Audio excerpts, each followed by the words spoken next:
Allez, salut à tous, on se retrouve aujourd'hui pour un nouveau tutoriel. On va simplement continuer un petit peu notre exercice de la bataille spatiale en 3D, rappelez-vous. On va travailler sur Blender et on va continuer un petit peu simplement le modeling de notre X-Wing. Avant de commencer ce cours, je vous rappelle quand même que vous pouvez vous rendre sur le site officiel de motion-live.com et sur ce site, dans la section formation, vous allez pouvoir avoir accès à tous les cours qui ont été faits, rangés par logiciel dans toute la formation Motion Live. Par exemple, si je clique sur un logiciel, j'ai après une playlist qui, elle, est rangée dans l'ordre d'une production classique. Mais ce qui est vraiment important, et c'est là où ça devient intéressant, c'est que si vous vous abonnez ici, vous pouvez recevoir par mail tous les cours qui sortent en avant-première. Donc 1 à 2 semaines avant le cours qui sort, on va dire, publiquement. Donc ça va vous permettre d'évoluer, de poser des questions plus rapidement et avoir plus d'attention sur ce cours-ci. Et en plus de ça, vous pourrez aussi télécharger toutes les scènes qui sont utilisées dans les tutoriels. Donc par exemple, si là, je tape mon adresse mail parce que je suis abonné, je vais pouvoir avoir accès, vous le voyez, à toutes les scènes qui sont utilisées dans chaque tutoriel. Et ça vous permet de comparer avec vos scènes à vous et de voir ce qui va et ce qui ne va pas et de répondre à la plupart de vos questions et de vos interrogations. Ça vous empêche d'être bloqué. Cette parenthèse étant faite, allez, on peut y aller. Donc on se retrouve sur notre X-Wing, et là on va continuer à modéliser notre X-Wing.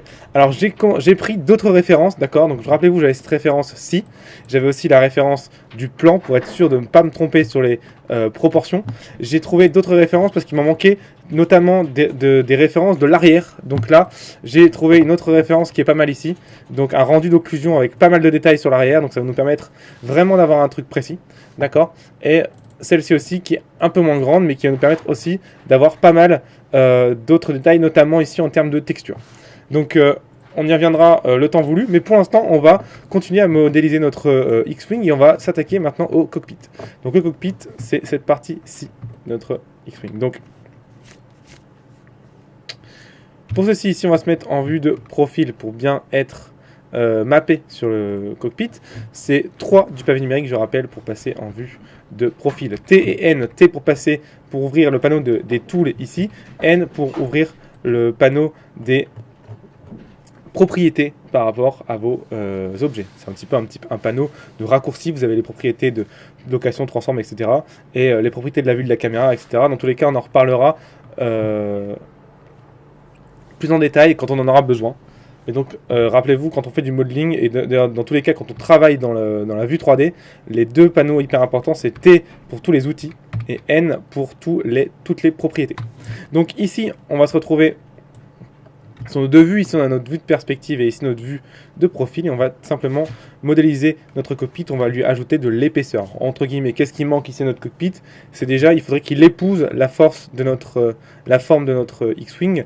Mais en voyant le plan, c'est plutôt cette forme-ci qui devrait épouser cette forme-là. Parce qu'ici, il faudrait que ce soit plat au-dessus. Donc, on va seulement attaquer notre cockpit et on va venir en fait rajouter des fenêtres, des joints, etc. On va venir un petit peu complexifier cette forme qui est très simple pour avoir un petit peu ce genre de détails ici. Donc on y va, c'est parti. Rien de compliqué, on passe en mode édition en appuyant sur Tab et ici vous venez créer vos fenêtres.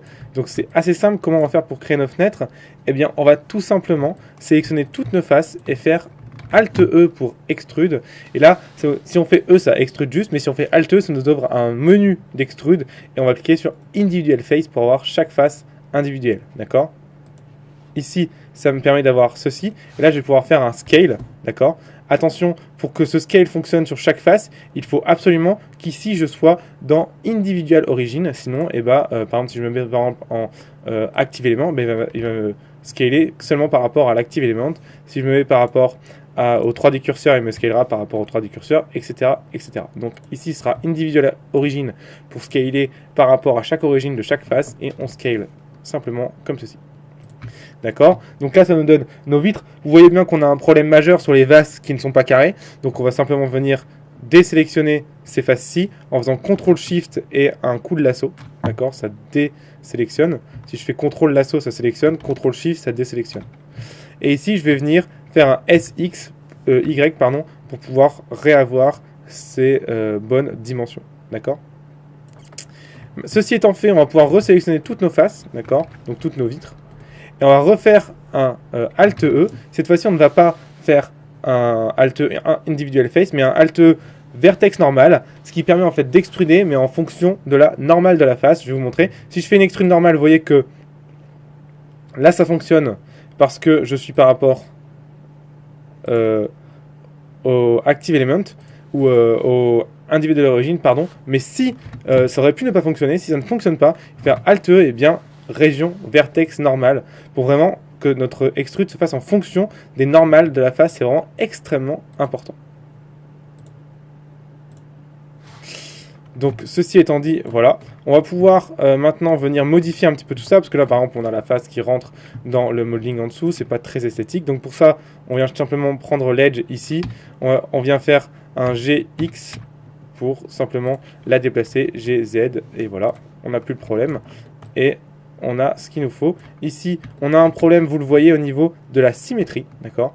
C'est ce qui arrive souvent quand on fait des extrudes en miroir. Là, pour corriger ce problème, rien de compliqué, vous prenez cette face, vous la déplacez, d'accord? Et on voit qu'elle est snappée, c'est pas possible. Alors pour faire ça, c'est un petit peu galère, mais c'est toujours ce qui est un petit peu embêtant quand on fait de la symétrie et qu'on fait pas attention.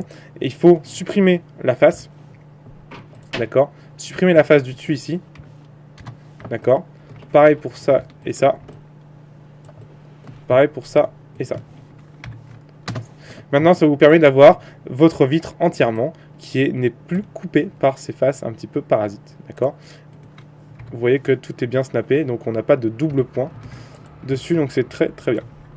Donc on continue. Rappelez-vous, hein, je rappelle un petit peu la manière de travailler dans Blender, dans le pipeline. J'ai créé un dossier info, ref et scène. Dans mes scènes, j'ai un dossier asset et j'ai X-Wing. Et dans mon X-Wing, j'ai toutes mes versions de X-Wing. D'accord? Donc c'est très important de travailler comme ça, en scène, puis asset. Après, on fera de l'anime, on aura une scène d'anime, une scène de rig, etc.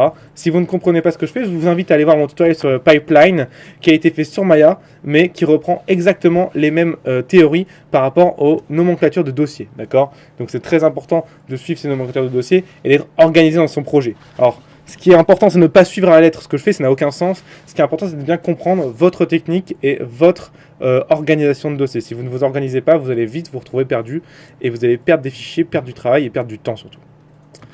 Donc ce serait quand même un peu bête.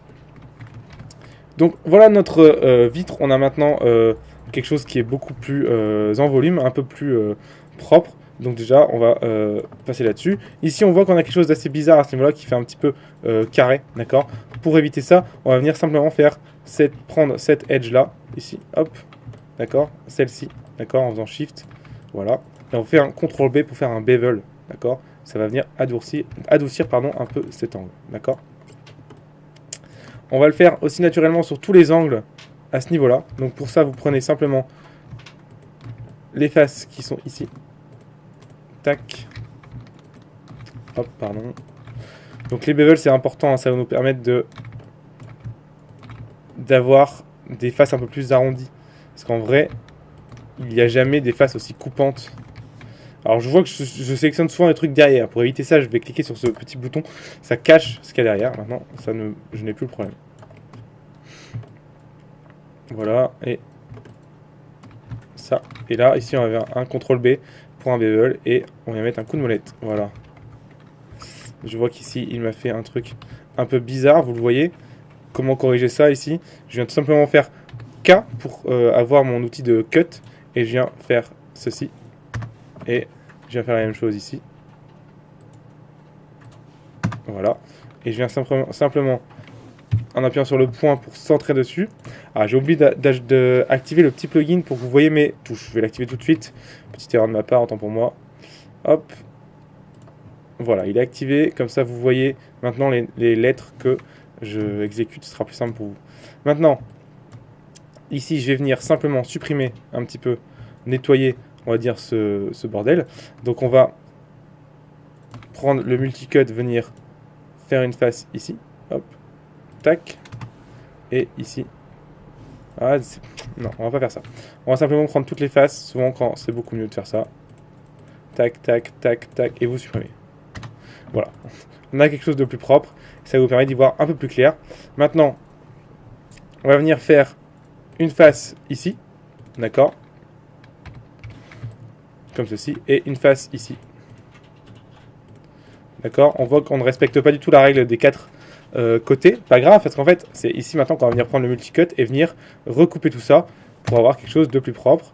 Donc K, et je viens simplement ici faire allez, 2 triangles ici. Je pense que ça fera la blague. Si vous n'avez pas envie de confirmer à chaque fois, vous pouvez faire E pour valider et faire un new cut sans quitter l'outil. D'accord, E, ça permet de valider sans faire un nouveau cut. Et voilà, maintenant on a quelque chose de beaucoup plus propre que tout à l'heure. Donc voilà, ici c'est parfait. Donc voilà notre cockpit. On va s'arrêter là pour l'instant pour le cockpit. On ira un peu plus loin après. On va d'abord continuer à faire le reste. D'accord. Donc on a vu aussi dans les autres refs que... donc je le vois bien ici. Que cette partie-là au-dessus est bien plate. D'accord. Là on a R2. Et ici on a une partie bien plate. Dans ma modée ici à moi, la partie ici n'est pas plate. Donc on va corriger ce problème. On va venir se snapper un petit peu au cockpit que j'avais fait qui lui était correct. Donc pour ça, je viens simplement prendre ce point, d'accord, et je vais venir prendre le point de l'extrémité ici en appuyant sur CTRL. Donc CTRL, ça prend le point et ça vient sélectionner tous les points qui sont sur le chemin le plus court jusqu'au point d'arrivée. D'accord. Je rappelle, c'est toujours clic droit pour sélectionner dans Blender, mais ça je pense que vous devez savoir depuis le temps. Faire un GZ pour monter mon cockpit, d'accord, comme ceci. Et après je vais venir rapprocher ces points-là, d'accord, GX, pour être à peu près de la même manière, placé de la même manière que le cockpit, sinon vous allez avoir quelques petits problèmes. On va venir rapprocher ceci, toujours en faisant GX. D'accord. Je rappelle les raccourcis. Hein. G c'est pour déplacer, et quand je fais GX, ça veut dire que je déplace sur l'axe X. Ceci étant fait, maintenant je vais pouvoir commencer à travailler un petit peu le haut de mon X-Wing, et je vais me baser sur cette référence-là. D'accord. Je vais travailler comme ceci, donc je vais venir faire l'extrude intérieur. Et tous les détails qu'il y a dedans, je vais les faire avec des objets à part. Sinon, ça va me poser de gros problèmes si je fais tout avec un seul objet. Donc, essayez toujours de séparer au maximum les objets. Ça vous facilite tellement la vie plus tard. Donc, on y va. On vient prendre... ouais, jusqu'ici. Et donc là, par exemple, vous voyez, on va regarder un petit truc aussi. Si je fais une extrude... et un scale, vous voyez que là j'ai qu'une seule face dans sur le dessus, c'est ce que je veux. Par contre, si j'avais fait une inset qui aurait pu marcher aussi, vous voyez que là ça me fait deux faces et c'est pas ce que je souhaite. Donc là ici ce sera bien une extrude et un scale. D'accord. Bien sûr ici on va faire un scale sur x, y pardon, pour revenir un petit peu à quelque chose de proportionnel. Voilà, on va le déplacer un petit peu sur y comme ceci, et là on va venir simplement faire une extrude comme ceci. Vous voyez très bien que sur la référence, ici, on a quelque chose de beaucoup plus rapproché sur le devant. Donc, comment je vais faire ça? Je vais faire simplement en prenant cette face-ci, celle-ci, pas celle-ci, pardon. Voilà, je vais les rapprocher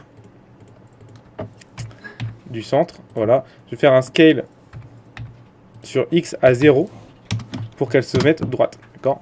Donc, je répète, en fait, ce que je fais, c'est que je scale X et je vais les rapprocher au maximum, ce qui équivaut à faire 0. Et là, je suis sûr qu'elles sont parfaitement alignées. D'accord, je vais faire la même chose avec celle-ci. S, Y, 0. D'accord. Et voilà. Donc là, je vois que j'ai un truc un peu bizarre. Donc je vais m'arranger pour que toutes mes faces du dessus aussi, à ce niveau-là, soient vraiment bien plates. Donc pour ça, pareil, on va utiliser la même méthode. Donc je prends toutes les faces du dessus comme je vois là, ici, et faire S, Z, cette fois, 0. Comme ça, je suis sûr que c'est bien plat, parfaitement plat. Donc maintenant, je vois aussi que j'ai un angle. Regardez un angle ici, à ce niveau-là, que j'ai pas dans ma modée, donc je vais venir le rajouter tranquillement. Pour ça, il suffit de prendre ces points-là, hop, et les rapprocher en faisant GX. Et voilà, j'ai mon angle qui vient d'être créé. Voilà pour la base du gros morceau du X-Wing, on va dire. On va continuer tranquillement à venir modéliser ici l'arrière de notre vaisseau ici, d'accord. En gros, aujourd'hui, on va faire vraiment les grosses bases, d'accord. On va finir les morceaux de notre vaisseau et la prochaine fois, on va rajouter tous les détails et le modeling sera à peu près terminé, d'accord. On pourra passer au TIE Fighter. Donc pour ça, On va venir faire l'extrude ici, venir faire le petit morceau qu'il y a en dessous pour avoir quelque chose de plus propre, d'accord? Donc on y va. Je vais ici, je vois que là j'ai un truc un peu bizarre par rapport à la référence que j'avais. Donc je vais venir globalement prendre ce point, le monter et le déplacer ici, voilà. Prendre celui-là, le monter un petit peu aussi ici, et là je vais venir simplement prendre celui-ci, le monter ici pour avoir quelque chose de plus cohérent, voilà. Je vois que celui-là est un peu bas aussi. Et je vais faire une extrude de tout ça. Donc pour ça, tac, tac, faire un SX0, Y, pardon. Voilà, pour que ce soit bien plate dans ce sens-là. Là, je peux faire simplement un inset, une extrude, autant pour moi. D'accord, je vais refaire un scale sur Z pour être sûr d'avoir les bonnes proportions en haut, en bas et sur le côté. Et là, je viens faire une extrude vers l'intérieur pour avoir l'épaisseur que je vous ai dit de créer. Ici, je viens faire un petit bevel pour arrondir un peu les angles, que ce soit un peu moins dur. Allez, allez. CTRL B, je rappelle, pour le bevel. Hein. Avec un angle, comme ceci, et je vais faire la même chose à ce niveau-là. Pensez bien à faire vos bevels. Ces bevels-là amènent beaucoup de réalisme dans vos formes. Donc, n'hésitez vraiment pas à en faire. De toute façon, vous allez voir, quand on va travailler avec le subsurf, juste après qu'on ait fini la modée, on va rajouter des bevels aux endroits qui nous chantent pour avoir un subsurf qui soit propre, mais j'en reparlerai en temps voulu. Donc maintenant qu'on a ça, on va venir, on voit que dans la référence que je vous ai montré, il y a un autre volume à l'intérieur, donc je vais refaire un scale, enfin une extrude en scale, je vais faire un scale sur X comme ceci, je vais prendre ces deux arêtes là et je vais les aligner pour que ce soit bien droit, SX0, et pareil pour celle-là, celle-là je vais faire un SZ0 pour qu'elle soit bien alignée sur l'axe des Z pour avoir un rectangle en fait. Ce rectangle je vais l'extruder vers l'avant parce qu'on voit bien qu'on a un espèce de volume comme ça sur la référence que j'ai. Je vais venir choper les edges qui sont ici et faire aussi un bevel comme je vous ai expliqué de faire. Allez, allez, hop là. Voilà, comme ça. Je vais faire aussi la même chose sur cette face-là. Je rappelle, pour avoir plein de faces en même temps, enfin pour avoir en fait une edge loop, c'est Alt clic droit. Donc voilà ici un petit peu ce que j'ai. Donc c'est une bonne base aussi, c'est pas mal, très bien. Je regarde un petit peu ce qui peut manquer au niveau du reste.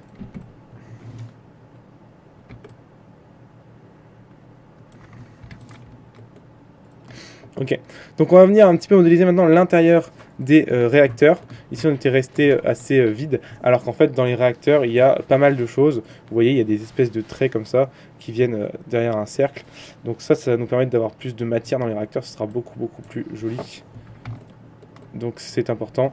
Ici pareil, je vois que mes canons sont bien ici un petit peu, il y a de la matière ici qu'on n'a pas créé nous dans nos ailes, sur nos canons ici, donc on pourra aussi venir créer. D'accord? Pour ça vous allez voir, rien de plus simple, on va d'abord commencer par les canons.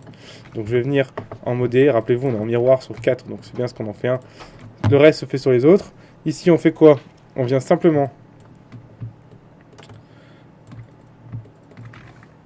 faire un inset, extruder, inset, extruder, inset, extruder, inset, extruder, inset, extruder, inset, extruder, extruder. Voilà.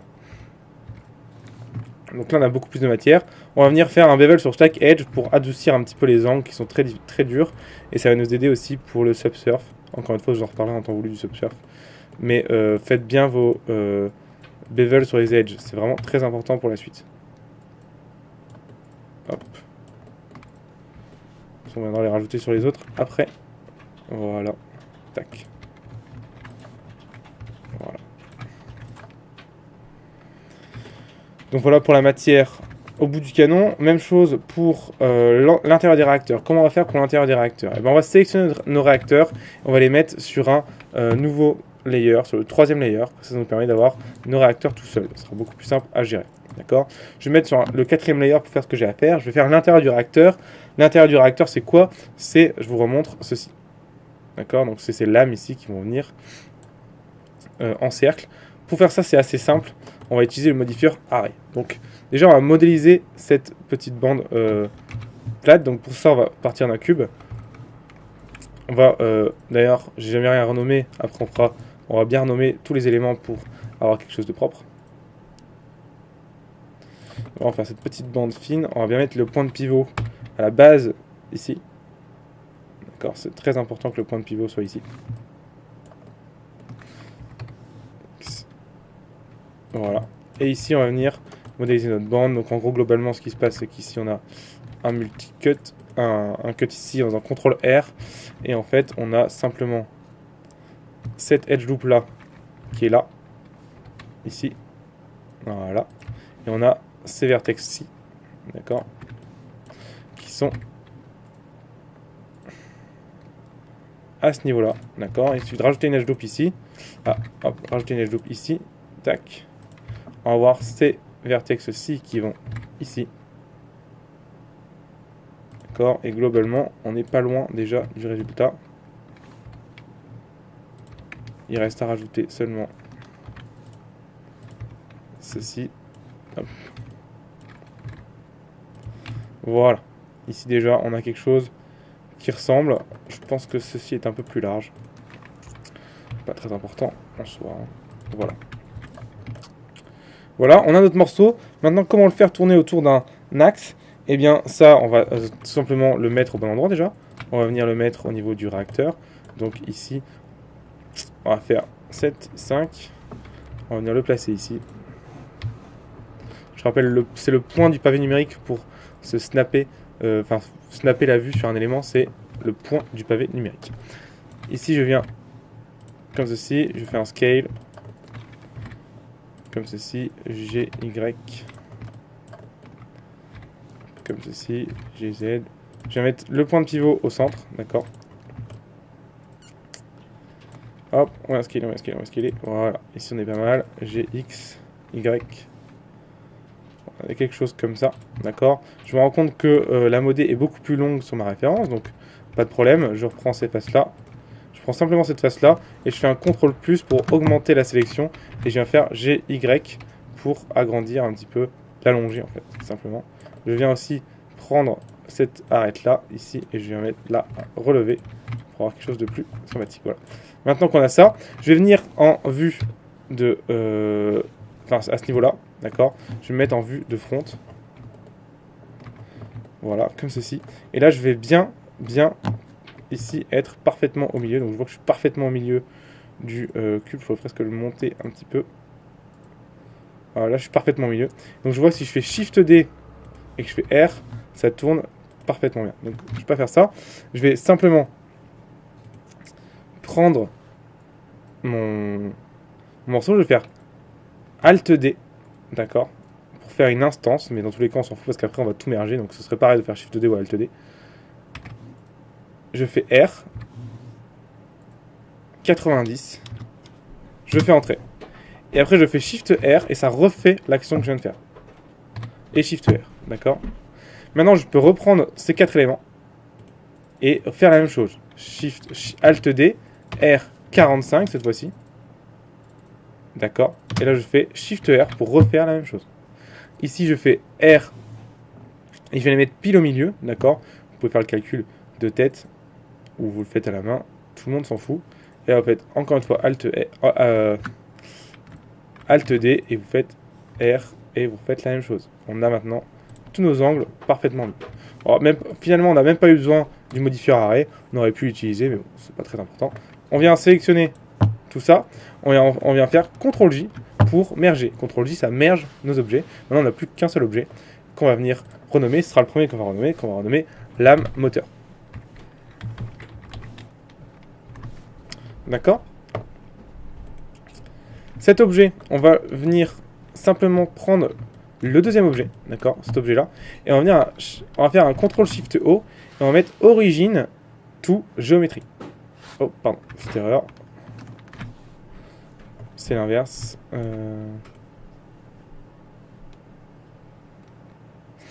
Je vais sélectionner cet objet-là, et je vais faire Shift-S, et je vais faire Cursor to Selected, pour avoir le curseur au niveau du point d'origine. Maintenant, je vais prendre cet objet-là, je vais faire CTRL-SHIFT-C pour avoir les options d'origine, et je vais mettre origine tout 3D curseur. Comme ça, je sais que cet objet-là et cet objet-là ont exactement le même point de pivot, le même point d'origine, ce qui fait que quand je vais prendre ici son modifieur à lui et que je vais faire copie, ah, ça ne marche pas non plus. Ah, il serait trop beau de pouvoir le copier d'objet à objet, pas grave. On va simplement reprendre la même chose. Je vais pouvoir prendre celui-là, mettre un modifieur de mirror. Ici, ici, d'accord.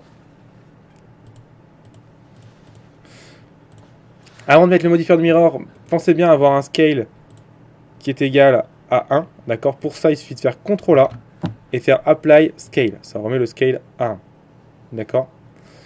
CTRL A, faites aussi Apply la rotation. Il faut absolument que les rotations soient à 0, d'accord. Et CTRL A, faites Apply la location, comme ça. Non, pas la location, autant pour moi, seulement la rotation et le scale. Maintenant, vous faites un mirror et vous allez voir que ça va se snapper parfaitement par rapport aux autres réacteurs. Voilà. Vous voyez? Et ça, c'est parfait.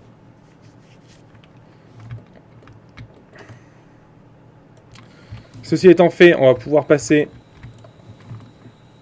à l'autre élément, c'est-à-dire on a une espèce de cercle à l'intérieur qu'on va venir rajouter, simplement. Donc pour ça, vous venez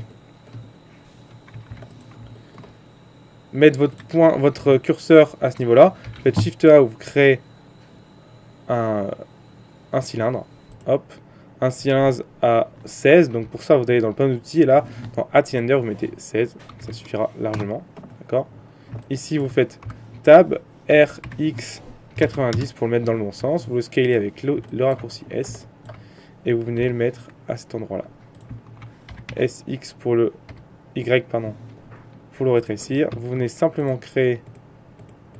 Alors.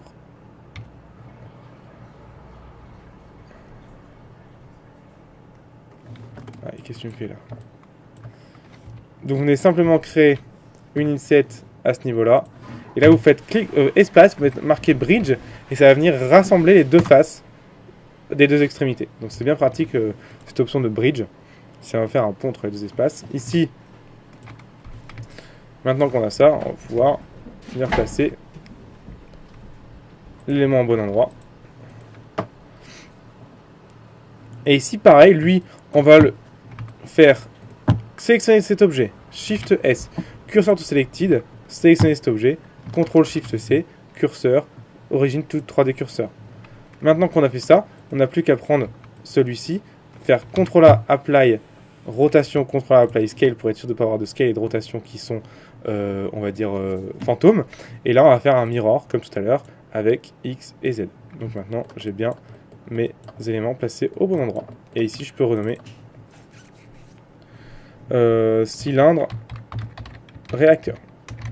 D'accord, c'est pas important si les noms ne sont pas très parlants, c'est pas hyper important. En vrai, on s'en fout pas mal, dans le sens où vous n'aurez jamais vraiment à avoir à retoucher ces éléments-là et le cylindre là. C'est les gros éléments qui vont être importants de bien nommer.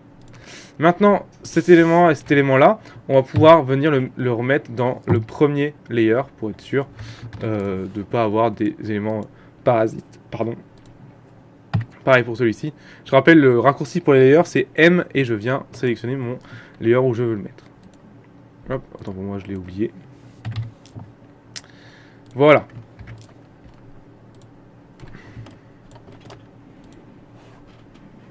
Hop, pareil, lui aussi, on pourra le mettre dans le moyen.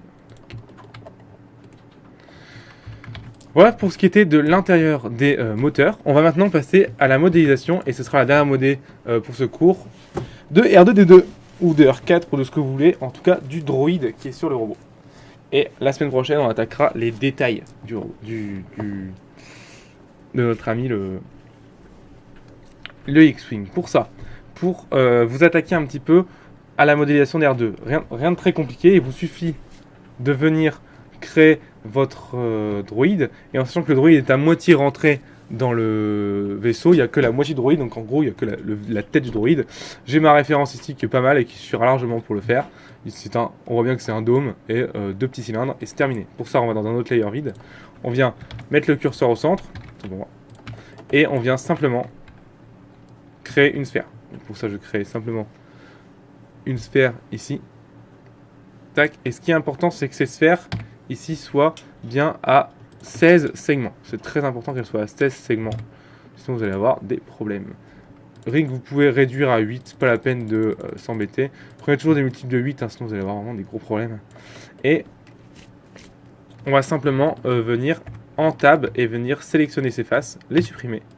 Appuyer sur L pour avoir la shape, enfin la sous-shape entre guillemets vide et la supprimer. Comme ça nous donne le dôme de notre R2D2. Maintenant qu'on a le dôme de notre R2D2, ou R4 ou ce que vous voulez, on va venir l'extruder ici à ce niveau-là. Tac. GZ. Comme ceci, on n'a pas fermé le R2. Vous allez voir qu'après ça nous servira bien de ne pas le fermer, donc ne le fermez pas. Ici, on va venir mettre un petit peu de détail à ce niveau-là. Hop. Rajouter encore un angle. Tac. Et ici, il suffit de faire encore un. Hop, pardon. Encore un à ce niveau-là. Prenez cette face. Hop. Alt. Clic droit pour sélectionner la loupe. ES pour venir voilà, rajouter un petit peu d'épaisseur. On va faire la même chose à ce niveau-là. Et je viens simplement faire la même chose ici. Allez, allez. Il a du mal à vouloir sélectionner mes faces en boucle, je ne sais pas pourquoi. Voilà, c'est bon, je l'ai. ES. Et voilà, comme ceci, on a maintenant le détail qu'on souhaitait. D'accord. On va venir faire la même chose en un peu plus gros. Ça devient embêtant ça. Sur le profil, voilà. Tac, tac. ES, SZ pour venir. Hop. Tac, Y, voilà, pour faire ça. Voilà. Et maintenant, on va simplement venir rajouter les deux petits cylindres sur sa tête et on aura notre R2. De toute façon, on va jamais le voir de très près, donc pas la peine de s'embêter avec des détails, on va dire, superficiels et superflus. Plutôt superflu. Donc pour ça, on vient créer notre cylindre. On va juste aller dans un troisième layer. Ici, Shift S, Cursor to Center. Et on vient Shift A, Mesh Cube. D'accord. Ici, je viens... Mesh Cube, autant pour moi. Hop, Mesh Cylindre. Mesh Cylindre. Ici, on reste à 16, on va mettre à 8, comme c'est des petits détails, pas la peine de s'embêter à avoir beaucoup de modés. Ici, on va supprimer la face du bas pour ne pas être embêté lors du subsurf. Encore une fois, le subsurf, j'en reparle dès qu'on l'utilise à la fin de la modélisation. Donc là, vous allez juste devoir me faire confiance sur parole pour l'instant. Ne vous inquiétez pas, je vous explique ça un peu plus tard. Donc dans le prochain cours, certainement. Ici, je viens monter un petit peu la hauteur. Je viens faire une inset et revenir à l'intérieur. Comme ceci, je vais venir créer deux edge loops ici pour venir faire une petite extrude. Comme ceci, on va venir plutôt faire un scale sur X. Voilà, et cocher Y. Voilà. Ce sera plus cohérent. On va venir faire quelques bevels pour arrondir le tout. Le bevel, ça va être un petit peu le maître mot de cette modé. Pour tous les éléments cylindriques, souvent le bevel, c'est le secret pour après avoir quelque chose de cohérent. Donc voilà, ça nous donne quelque chose de plus arrondi, plus joli. Maintenant, celui-là, on va venir le mettre dans notre deuxième calque, ici, d'accord. Et ici, notre deuxième calque, il suffit de venir placer notre élément correctement. On préférera le placer avec clé objet, non pas sous l'espace objet, donc en object mode et pas en edit mode, pour avoir ici nos valeurs qui bougent. Comme ça, on saura après savoir où est-ce qu'il est exactement. Si vous aviez fait ça en edit mode, vous n'auriez pas eu les valeurs de votre cylindre qui auraient bougé, et ça aurait été problématique. D'ailleurs, on va renommer ici le R2, R2D2, hop, hop, pas RDDD, R2D2, voilà, et lui, on va le renommer simplement R2D2 Detail pour détail, et voilà. Donc venons placer un petit peu notre détail, on va le mettre ici. Hop, voilà, GZ. On va appuyer sur R ici pour le faire tourner, et une deuxième fois R pour pouvoir venir le faire tourner dans ce sens-là, c'est très pratique. Hop. Ici, on va venir le faire bouger en local. Pour le faire bouger en local, c'est G, ici, X. Et si je rappuie une fois sur G, je bouge en local. Donc si je fais X et encore X, je bouge en local. Donc c'est Y. Ah non, c'était ZZ. Voilà, là je suis en local. Ça me permet de faire ceci. Donc j'ai un premier détail placé sur mon R2. Je vais pouvoir placer l'autre. L'autre qui a un petit peu son œil, qui est un peu plus détaillé. Donc on va revenir sur ce calque-là. Faire encore un cylindre. Donc oui, cylindre. Et là on vient simplement, comme tout à l'heure, supprimer la face du dessous. D'accord. Venir simplement prendre l'edge loop en dessous, la monter. D'accord.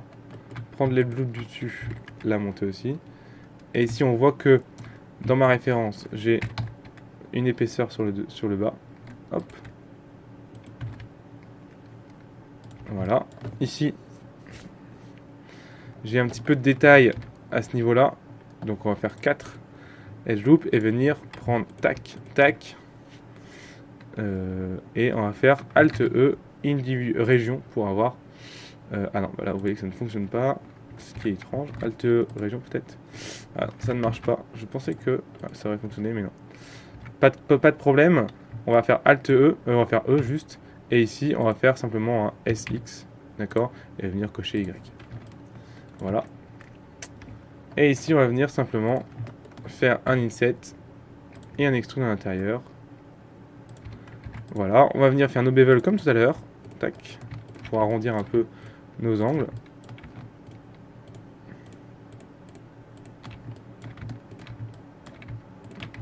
Voilà. CTRL B. Tac, tac. Vous en faites bien que 3 à chaque fois, ça suffit largement. Et voilà, maintenant, on va venir placer notre élément. Vous faites M2 pour le déplacer sur le deuxième layer. Vous pouvez appuyer sur 2 de votre... pas de votre pavé numérique, justement, seulement de votre clavier, donc le 2 du dessus. Ça va être le E accent aigu, en fait. Et ça va vous permettre de naviguer entre les layers. Si vous naviguez entre les layers en faisant 1, 2, 3, ça navigue entre les layers. Ici, on va venir faire un gros scale dessus et venir le placer correctement. On va faire un RX à 90, d'accord. C'est un petit peu l'œil de R2D2. C'est ce qui lui permet de pirater un petit peu les portes de l'étoile noire.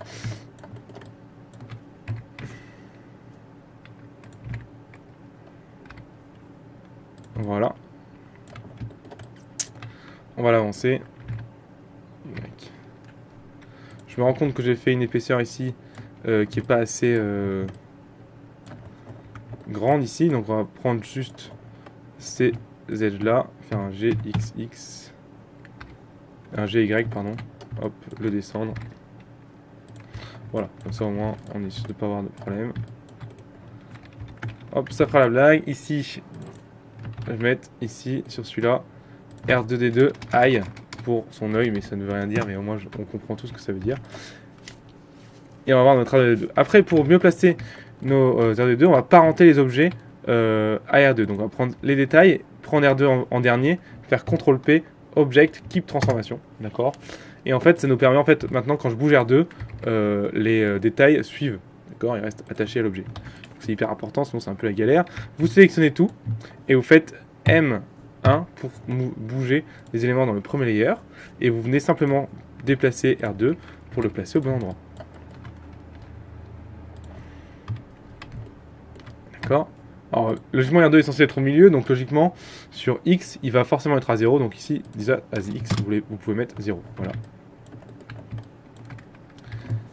Hop, vous pouvez le placer comme ceci. Il me paraît pas mal. Après, on va lui mettre un socle. En tout cas, on le fera certainement la semaine prochaine. Mais là, ça me paraît bien. Voilà, il me paraît un peu petit. Alors, en plus, je pense là-dessus, sur une proportion comme ceci. Voyons un peu par rapport à mon schéma. Ah, un peu grand peut-être. Voilà.